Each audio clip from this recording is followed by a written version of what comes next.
Hello and welcome to the second online lecture for Philosophy 470. In this lecture I want to do a sort of a quick overview of some very basic material about first order logic. So we're going to start by specifying the language of first order logic. So this is the formal language that will be used to make up the symbols. Or to make up the formulas, you always start with a set V of variables and a set of constant symbols, function symbols, and predicate symbols. The constant symbols are intended to represent objects in the domain. Function symbols are used to describe terms in the language. And the predicate symbols describe properties of objects in the domain. We always assume that there's a special predicate symbol, equality, which is always interpreted in the same way, namely as its intended interpretation, as equality over the domain. The logical symbols are the usual ones: negation, conjunction, disjunction, implication, if and only if, and then the two quantifiers, for all and existential. And then, of course, you have parentheses for grammatical symbols. Now, terms are the ways of referring to specific objects in the domain. And terms are built recursively by either a variable's a term, a constant's a term, or if you have n terms, then you can apply a function symbol to that. There's a little bit going on in the background here, which I'm not really discussing, but the intuition here is that f is a function symbol that has arity n, so it accepts n arguments. And so if we've constructed n terms, we can apply this function symbol f to these n different terms. So the variables, constant symbols, and function symbols, these are all used to make up our terms. Now, once our terms are described, and we think of terms as being different ways of describing objects in the domain, once we have different ways of doing that, we can apply atomic formulas to these terms. So P here is going to be a predicate symbol, possibly equality. And this is the intended interpretation, is that the objects named by each one of these different terms here, tau 1 up to tau n, those objects are related according to the predicate P. Using atomic formulas, we can then construct arbitrary formulas as follows. So an atomic formula is going to be a formula, and then we give ourselves negation, conjunction, and the universal quantifier. So here I'm saying that I'm assuming that our language contains only these symbols. The other logical symbols are going to be defined as usual. So there exists x, phi. That's just going to be, by definition, not for all x, not phi. And similarly, let's say phi implies psi is just going to be defined to be, it's not the case that phi is true and psi is false. And similarly for the other logical symbols. Okay, so that's formulas, terms, and formulas in our language. To give a semantics to this language, we need to define a model. And so what a model is, you have to specify a set A, which is the domain of the model, plus an interpretation I. And what the interpretation I does is just a way, so here you can see the definition of an interpretation. What it is it's just a way of saying which objects are each of the constants associated with, which functions are each of the function symbols associated with, and which predicates are each of the predicate symbols associated with. And then again, we require that the interpretation of equality is always, let's say, real equality. One other component to interpreting formulas is a substitution. And the substitutions are needed to interpret formulas with, say, free variables. So if we say object X has property P, where x here is a variable, we need to know which object is associated with the variable x before we can say whether or not this formula is true or false in the model. So a substitution is just any function mapping all the variables, so it's a total function mapping the variables to elements of the domain. So that's a semantics, and now we can see precisely why I say that terms are associated with objects in the domain. So each term t, so if tau is a term, we associate with each term a particular object in the domain. Now, in order to do that, we need to specify the model. Really, what we need is the interpretation and possibly a substitution. So the way it works is that variables, so you define this operation recursively. Variables are associated with whatever the substitution says they should be associated with. So that's the variables. Constants are associated with whatever the interpretation says they should be associated with. And then we apply function symbols recursively. So we first, if we want to know which term this, or which object this term is associated with, we first interpret each one of the arguments. And then we look at which function is associated with this function symbol. And then we apply that function and see which object results. So as an example, suppose that we have a set of constant which just contains 0, 4 function symbols, s, plus, times, and e, which will stand for exponent. Plus, times, and e are all binary function symbols, and s is a unary function symbol. And so here we have two possible terms in the language. These are two well-formed terms in the language. We see its plus is applied to two arguments. Here's the first argument, and here is the second argument. And this argument itself is a function symbol, namely, it's a little bit hard to see, but it's the function times applied to two arguments, namely the first argument, which is this term, and the second argument is a variable. And similarly here, we have plus applied to two arguments. Here's the first argument, here's the second argument, and this is the function symbol s applied to one argument, which is itself the function e applied to two arguments, and so on. Now it's a little bit hard to read or unnatural to read that way because we're used to reading plus as infix notation, so x plus y rather than plus of x y. So for that reason, I'm going to always write things using infix notation rather than the more precise way that we had over here. Okay.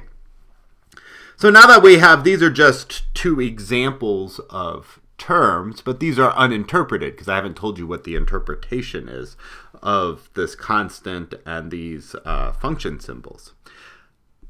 But we have sort of an intended interpretation in mind. Let's say the domain is the set of natural numbers n. And then the function, so let's have two functions, s, e, and then plus and times are going to be interpreted in the obvious way. So the interpretation of 0 is as the number 0 in s. The interpretation of this function symbol s is going to be the successor function. So s maps each n to n plus 1. E is the exponentiation function, and then plus and times are interpreted in the usual way. Now, once we give the interpretation, we may also need to give a substitution. So let's just say we have a substitution where the variable x is associated with 7 and the variable y is associated with 3. Once we do that, we can interpret this first term. So I want to interpret this term. And we see that x is associated with 7. So, oops, I'm sorry, that's a mistake. That should be capital S.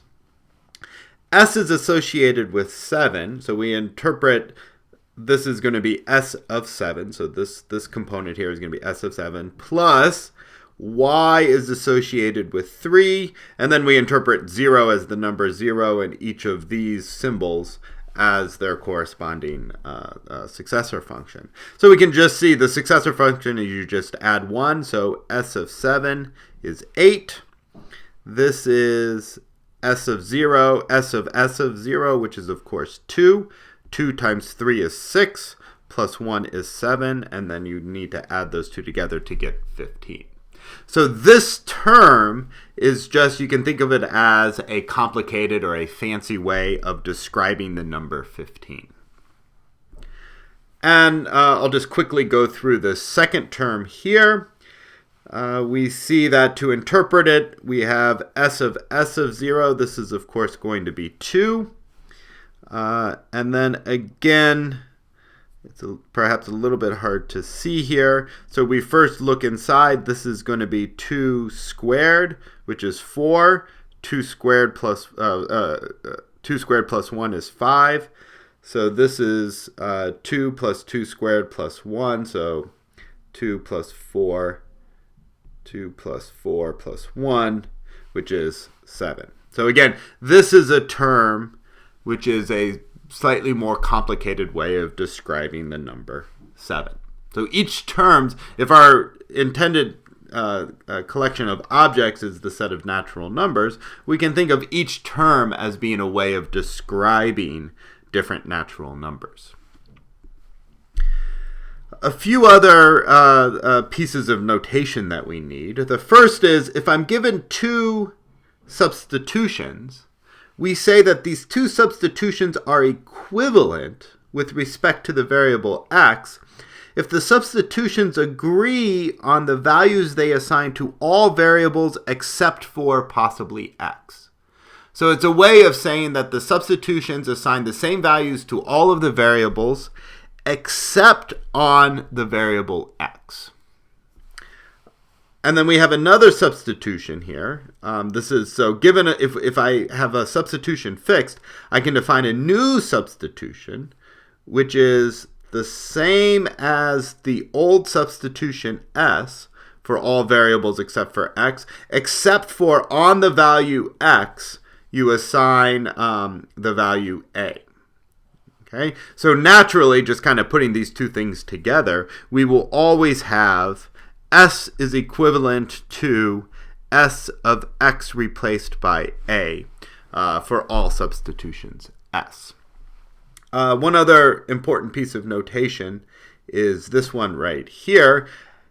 And this just says, take the formula phi and replace all occurrences of x with tau, with the term tau.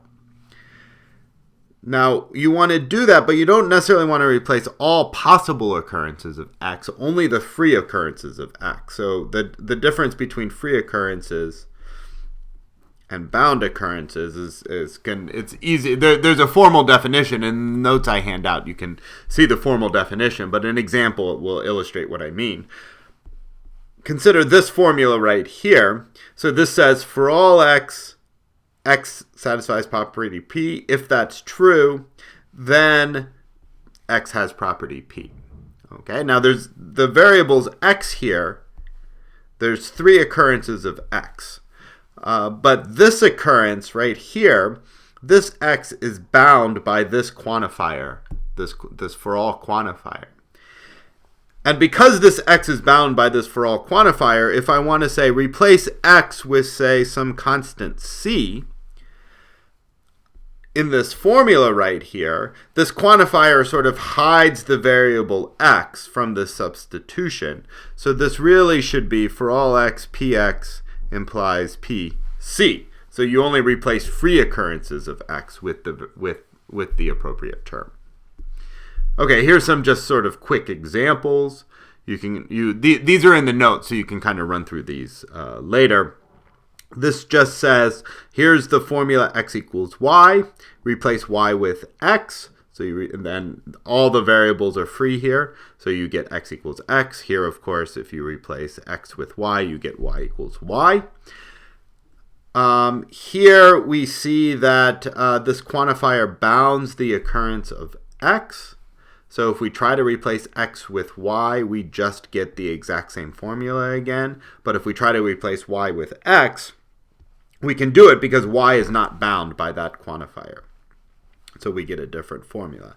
Here's the example I talked about last time, and here's a slightly more complicated example, and this just demonstrates that doing a sort of blind substitution can change the possible meaning of the formulas. I won't go through this now. You can look at this yourself in your notes. Okay, finally, to define truth in a model, formally we write, given a formula phi, a model and a substitution, we say phi is true in this model given the substitution S. And the truth is defined sort of as you expect. So the terms tau 1 up to tau n have property P just in case. Well, you go through and you interpret each one of the terms. So each tau 1 gets interpreted. You interpret the predicate symbol P in the appropriate way, and you just ask, is that tuple in the interpretation of P? Equality always gets interpreted as real equality over the domain. Negation gets interpreted as negation. This conjunction gets interpreted as and. And here we can see what the quantifier does. We look at all possible substitutions. So the quantifier, you can think of it as quantifying over all substitutions. So we have a substitution, and the substitution assigns a particular value to the variable x. So if we want to say all objects have some property psi, what we do is we look at all substitutions that look exactly like s for all variables except for x. So in effect, what we're doing is we're looking at all different ways of assigning values to x, and then we check to make sure that psi is true in all of those different ways. Okay, so that's the definition of truth. That's just some information, some sort of very basic information. A lot of it that you would have discussed in an earlier course on meta theory or any course on where you discussed first order logic, but I wanted to go over some of the basics with you.